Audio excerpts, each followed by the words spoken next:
to start with just a simple concept.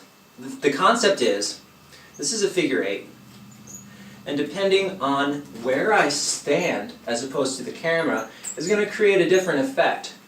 As if I stand here, if I stand here, or if I stand here. Here you'll notice it looks more like a circle. See? It's like I'm creating a circle here and a circle there. Circle here, circle there.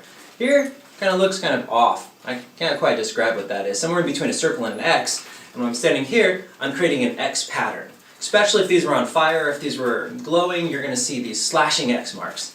So I think the first thing that I want to go over is, if you ever intend to be a performer, you want to be very aware of something called planes. A planes is like an invisible wall. Like if you were a mime, right now, this camera, as opposed to me, this would be the wall. This is the wall plane, right here.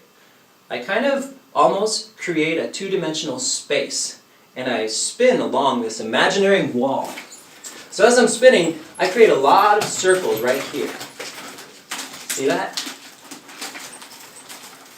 And you may wonder, well, how can I practice planes at home, or how can I make like this straight wall? Well, anytime someone is watching, wherever you're standing and wherever they are, you're going to imagine that you create this perpendicular wall right in between you two. So if you see that person, that's a line, and then you make a perpendicular wall across, and that's going to be like the wall that you're going to spin across. If you're wondering how to get it straight too, you can actually practice against real walls. When you're at home, say you're just practicing this upward swing, if you stand against the wall at home, you can just practice moving your hand up and down, trying to keep it as flat as possible. As you'll notice as you go up and down, you're actually going to have to adjust some of the angle a little bit. From here to here actually requires a different type of a swing, and it's very subtle.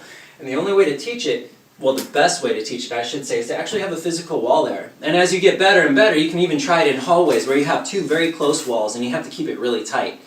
That will give you a little bit of an advantage when you are recording videos or when you're performing in front of people, because what they're going to see are these really elaborate, wonderful circles. Unless you don't want to make circles, but then it's your choice and it's not up to randomness.